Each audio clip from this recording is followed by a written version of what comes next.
Ahidi kwamba ndani ya siku 100 nitaweka tume ya maridhiano, tuangalie sababu za changamoto za kisiasa ndani yetu, tupatane na tuende vizuri.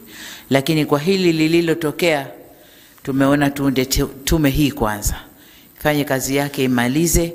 Mapendekezo yatakayotoka huku ndio tutakayokwenda kuyafanyia kazi kwenye tume ile ya maridhiano. Kwa hiyo mapendekezo yenu ndio yatafanya ajenda za kwenye tume ya maridhiano. Kama nilivyosema, kazi hii si ndogo. Tutaanza na muda nadhani wa miezi 3, alafu taangalia kazi inavyokwenda.